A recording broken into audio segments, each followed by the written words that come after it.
यहां पर जो हुकूमत बनी वो नाजायज हुकूमत है, लीगल नहीं है, ये इलीगल गवर्नमेंट है। सबसे पिछड़ा हुआ अगर राज्य है पौष्टिक आहार में, वो गुजरात में है। वो क्या यहां आकर मध्य प्रदेश में कहेंगे? और उनका चेला चौहान यहां पर क्या कहेगा? और अमित शाह जी से पूछना चाहता हूं, आदिवासी युवक के मुंह पर पेशाब करने वाला किस पार्टी का आदमी है? ये लोग ऐसे हैं कि मुख में राम बगल में छुरी। 3-3.5 महीने से वहां पर दंगे चल रहे हैं, औरतों का रेप हो रहा है, नंगे फिरा रहे हैं, तो मोदी चुप्पी साधे। ये प्रदेश तरक्की नहीं करेगा। तरक्की करेगा तो कांग्रेस के गवर्नमेंट में ही तरक्की करेगा, बीजेपी से नहीं होगा। वो इस देश का संविधान है, वो हमने दिया है।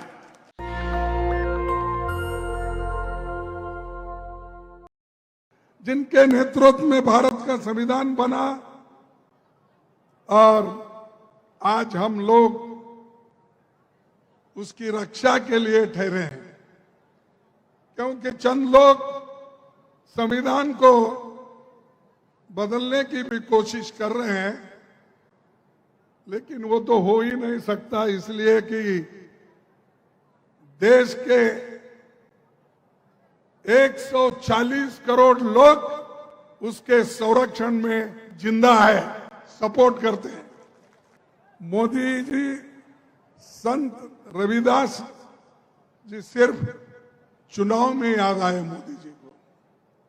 भाई आप 9 साल प्राइम मिनिस्टर है और चौहान भी अब 18 साल से यहां पर हुकूमत कर रहे हैं, लेकिन रविदास के मंदिर बनाने का याद अब आपको आया। क्यों आया? कि चुनाव आ रहे हैं, चुनाव के लिए रविदास जी को याद कर रहे हैं। उनका मकसद वोट खींचने के लिए, वोट लेने के लिए क्या करना, वो काम मोदी जी हमेशा करते हैं, यहां भी करके गए। भाइयों, मैं ये वायदा करता हूं,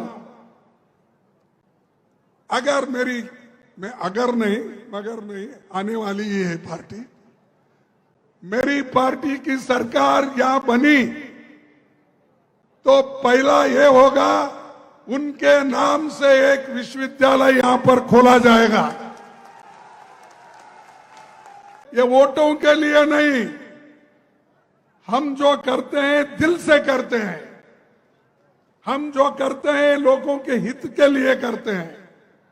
इसीलिए आप ये मत सोचिए कि चौहान ने गेहूं दिया, राशन दिया, वो फलाना दिया, ये कुछ नहीं। अरे सबसे ज्यादा आपको जो फायदेमंद है वो इस देश का संविधान है, वो हमने दिया है। और इन्होंने क्या किया, यहां पर तो मंदिर बनाने का वायदा किया, लेकिन दिल्ली में ये 14 अगस्त 2019 में वहां जो रविदास जी की मंदिर थी, इन्होंने बुलडोजर लगा के उसको तोड़ दिया। ये लीजिए, मैं दे देता हूं, क्योंकि सबूत मांगते हैं ना, ये टाइम्स ऑफ इंडिया का ये है, ये ले लीजिए सबूत के तौर पर, आप देख लीजिए। यानी ये लोग ऐसे हैं कि मुख में राम बगल में छुरी। मुख से तो बोलते हैं रविदास जी, बाबा साहब, सभी का नाम लेते हैं, लेकिन वो किसी मकसद से लेते हैं। अब मोदी जी 13.5 साल गुजरात में हुकूमत किए और यहां पर दिल्ली में आकर अब 10 साल होने आ रहे हैं, तो कितने हो गए? 24 साल, 24.5 साल हो गए। 24.5 साल यानी कांग्रेस को कहते हैं 53 साल करे हुकूमत। उसका आधा तो मोदी किया, लेकिन क्या किया? जाओ गुजरात में, बच्चे आज जो पौष्टिक आहार के लिए कमजोर है, वहां सबसे पिछड़ा हुआ अगर राज्य है पौष्टिक आहार में, वो गुजरात में है। वो क्या यहां आकर मध्य प्रदेश में कहेंगे? और उनका चेला चौहान यहां पर क्या कहेगा? अरे आप कुछ कर नहीं सकते तो दूसरों पर आप उंगली उठाते हो। हमने जो किया वो सबके सामने है। गौर ने जो किया विश्वविद्यालय का काम, ये मोदी ने किया? क्या मोदी के वक्त में हुआ? आप बताइए। तो ये मैं यही आपसे बताना चाहता हूं कि बीजेपी हमेशा जनादेश का अपमान करती है। एक तरफ कहते हो हम बहुत स्वच्छ और इतनी अच्छी छवि रख के हम पॉलिटिक्स करते, एक तरफ कहते हो, दूसरी तरफ पैसे दे देकर खरीद कर लोगों को पावर का, यानी उनको डरा के, किसी को ईडी का धमका, किसी को सीबीआई का, किसी को विजिलेंस का, वो सब कुछ नहीं मिला तो लोगों में फूट डाल के, दंगे करके वो लोग आज हुकूमत बनाए हैं। यहां पर जो हुकूमत बनी वो नाजायज हुकूमत है, लीगल नहीं है, ये इलीगल गवर्नमेंट है। लोग उनको चाहकर यहां नहीं बिठाए, हमारे एमएलए को चोरी करके लेके गए। क्योंकि देश है और दुनिया में ऐसा होता है, अच्छे लोग भी होते हैं, चोर लोग भी होते हैं। इसीलिए वो चोर शब्द आया है डिक्शनरी में जो चोर शब्द आया है वो भी यानी अच्छों के साथ बुरे लोग भी हैं। तो उनको सब लेकर आज आपने यहां हुकूमत चला रहे और दूसरी तरफ कहते हो कि हमारे छवि के ऊपर, हमारे उसूलों के ऊपर हमने सरकार बनाए हैं। और उठते ही कांग्रेस को गालियां देते। वो हमेशा बोलते रहते कांग्रेस ने क्या किया 70 साल में। अरे हम कुछ किया है इसलिए तो तुम प्रधानमंत्री बने, नहीं तो नहीं बनते थे। हमने संविधान बचा के रखा, लोकतंत्र को बचा के रखा, इसीलिए तो आप उस कुर्सी पे बैठे। चौहान को भी वही मिला। अगर ये नहीं होता, ना चौहान आते, ना शाह आते, ना मोदी आते, या अपने घर में ही बैठना पड़ता था। तो हमारी देन है। आजादी के लड़ने वाले कौन लोग हैं? क्या उस वक्त मोदी जी पैदा हो गए थे? शाह पैदा हो गए थे? इतनी बड़ी बड़ी बातें करते हैं कि आजादी तो हम लाए, लोकतंत्र हम लाए, संविधान हमने बनाया, फिर भी हमको पूछते हैं आपने क्या किया। कर्नाटक में भी वहां पर 16 एमएलए को बॉम्बे में रख के उनको मिनिस्टर बनाने का वायदा करके पैसे देके वहां पर उन्होंने अपनी सरकार बना ली। मध्य प्रदेश में बना, वहां पर कर्नाटक में बना, मणिपुर में बना, हर जगह जहां चुन के नहीं आते वो लोग इस मार्ग से ही जाते हैं और ऊपर से कहते हैं हम जीत के आए। इसीलिए इनको दूर रखना आपको सोचना होगा। और अगर इनको दूर नहीं रखे अपने इस पावर से तो ये फिर बर्बाद करेंगे। और इनका काम ही है लोगों को बर्बाद करना। और एक बात मैं कहना चाहता हूं, तो मणिपुर जैसे एक स्टेट में इतना गड़बड़ हो रहा है, वहां पर मोदी साहब जाते ही नहीं। वहां पर मोदी साहब उसके बारे में बोलते नहीं, ना पार्लियामेंट में बोलते, राज्यसभा में बोलते, ना लोकसभा में बोलते। तो उन्होंने मुंह जब खोला कि पार्लियामेंट शुरू होने वाला है 11 बजे, तो 10:30 बजे वो मुंह खोल दिए कि मणिपुर के बारे में हमको सोचना है। अरे एक देश का प्रधानमंत्री 3-3.5 महीने से वहां पर दंगे चल रहे हैं, औरतों का रेप हो रहा है, नंगे फिरा रहे हैं, तो मोदी चुप्पी साधे। और ऊपर से वहां भी यही कहते हैं कांग्रेस ये काम कर रही है, कांग्रेस देश को डिवाइड कर रही है, राहुल गांधी ये कर रहे हैं। मैं समझता हूं उनके सपने में भी राहुल गांधी आते हैं। अरे राहुल गांधी दोनों ये काम करके बताया, 4000 किलोमीटर पैदल चल के भारत जोड़ो का काम उन्होंने किया। देखो हम तो 40% को हटा दिए, अब कमलनाथ जी आप 50% वालों को धक्का देना है, हटाना है। और सभी लोग आप बोलेंगे भाई वो कमलनाथ जी को ही बोले, खड़गे साहब हमारे को नहीं बोले बोलेंगे। तो आपको ही बोल रहा हूं, आपकी शक्ति उनके पीछे रहना चाहिए या साथ में रहना चाहिए। मैं यही आपसे गुजारिश करने के लिए यहां पर आया हूं। ये जो अंधेरी नगरी चौपट राजा है यहां, इसमें आज कैश राज है, कमीशन राज है, घोटाला राज है।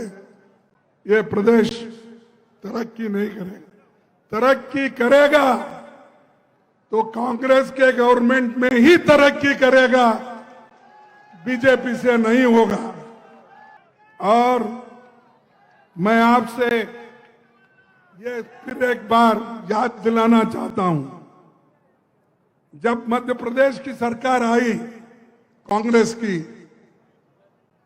कमलनाथ जी उसके मुख्यमंत्री बने, किसान कर्ज मुक्त होंगे और एलपीजी गैस सिलेंडर केवल 500 रुपए में मिलेगा। मैं वायदा कर रहा हूं, फिर मेरे को बीच में मत छोड़ो। एलपीजी गैस सिलेंडर केवल 500 रुपए में मिलेगा। महिलाओं को 1500 हर महीना मिलेगा। 100 यूनिट तक बिजली बिल माफ। सरकारी कर्मचारियों के लिए ओल्ड पेंशन स्कीम, ये सभी चीजें हम आपके लिए करेंगे। और ये जो कांग्रेस सत्ता पर आने वाले कुछ वायदे हम किए, और अध्यक्ष के तौर पर मैं आपसे वायदा करता हूं कि मध्य प्रदेश में कांग्रेस की सरकार बनने पर हम जाति जनगणना का भी कराएंगे। ये जाति जनगणना करने से मालूम होगा इसमें कौन से तबके के लोग गरीब हैं, पिछड़े हैं, लैंडलेस है, अशिक्षित है, ये सब बाहर आएगा। इसीलिए ये हम करके रहेंगे। इसीलिए तो हम यहां पर एक बैकवर्ड क्लास के नौजवान को वर्किंग कमेटी मेंबर बनाए। पहले जो वर्किंग कमेटी में सिर्फ एक बैकवर्ड का आदमी था, इस बार हमने 6 बैकवर्ड क्लासेस के लोगों को वर्किंग कमेटी में ली। शेड्यूल कास्ट के सिर्फ 3 थे, इस बार हमने फिर 5 किया है। और होम मिनिस्टर अमित शाह ने 20 अगस्त को मध्य प्रदेश का 20 सालों का रिपोर्ट कार्ड जारी करके बहुत कुछ कहा। यहां पर 30 साल का एक बार मैं आपको बताऊंगा, ये तो मैं आपको रिपोर्ट कार्ड दूंगा।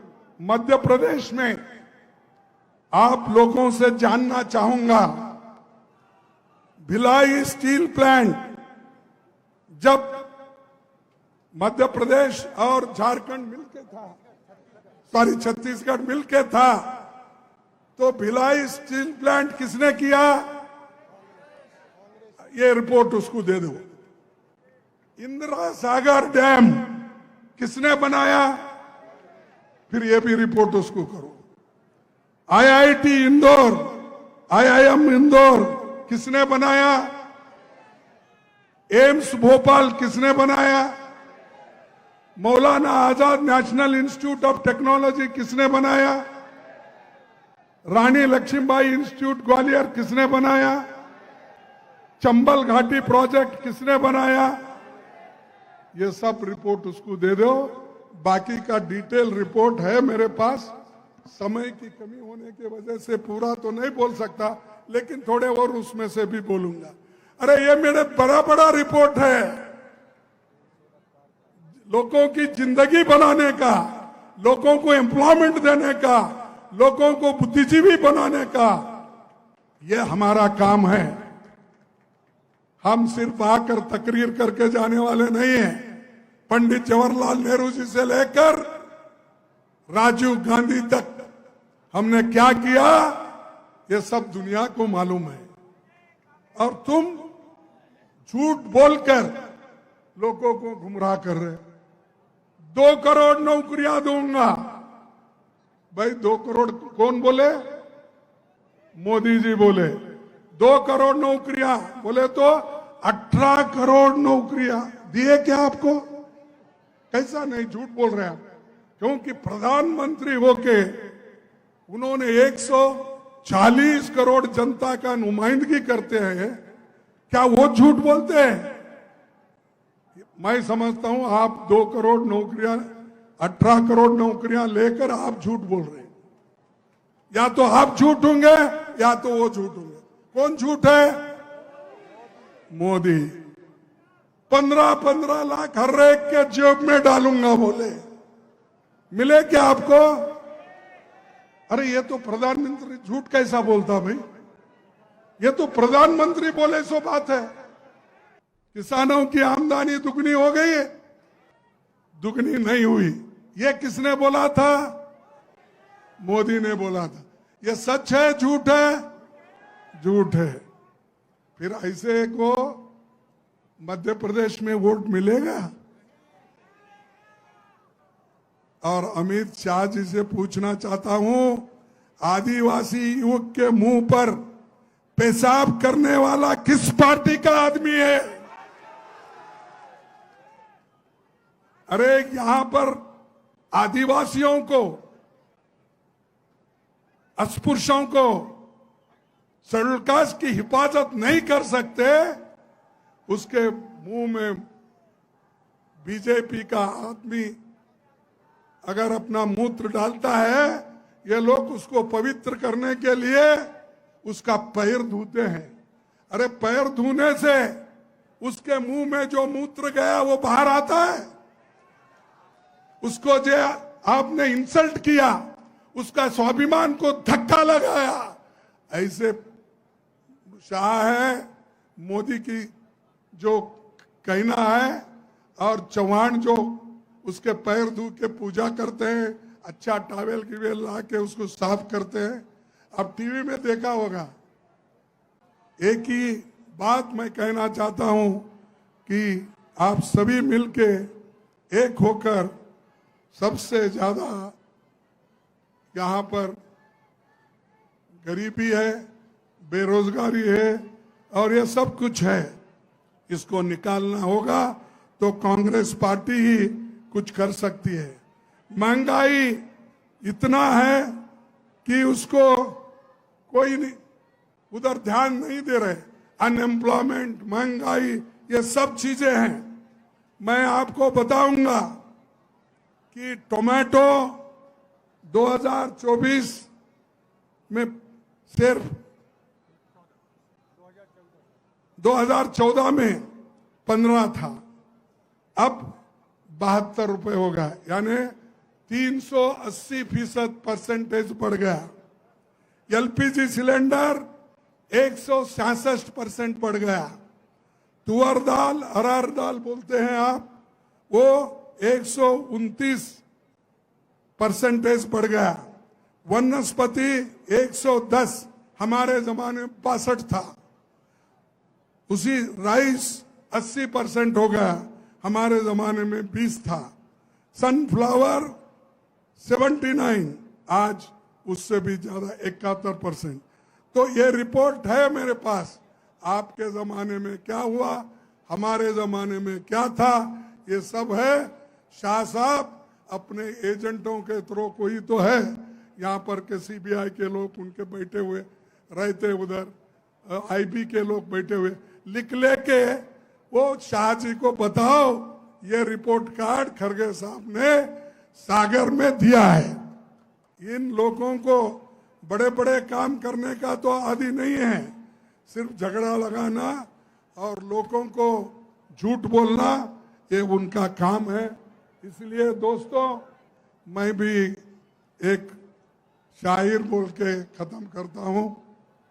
जीतूंगा मैं, जीतूंगा मैं, ये खुद से वायदा करो। जीतूंगा मैं, ये खुद से वादा करो। जितना सोचते हो कोशिश उससे भी ज्यादा करो।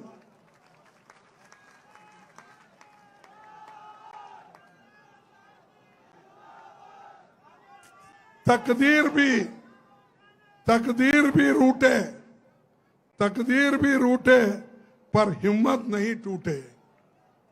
तकदीर भी रूठे पर हिम्मत ना टूटे। मजबूत इतना अपना इरादा करो।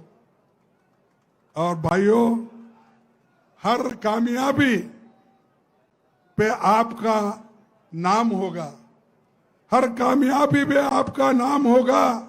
आपके हर कदम पे दुनिया का सलाम होगा। मुश्किलों का सामना हिम्मत से करना, मुश्किलों का सामना हिम्मत से करना, तो देखना एक दिन वक्त भी आपका गुलाम होगा। धन्यवाद। जय हिंद, जय हिंद, जय हिंद। नेशनल दस्तक की आपसे गुजारिश है कि अगर इसको बचाना चाहते हैं तो नेशनल दस्तक को सब्सक्राइब करने के लिए रेड कलर के सब्सक्राइब बटन को दबाएं, फिर बेल आइकन की घंटी दबाएं। नेशनल दस्तक को बचाने के लिए बहुत जरूरी है कि हर खबर को शेयर करें, लाइक करें, कमेंट जरूर करें।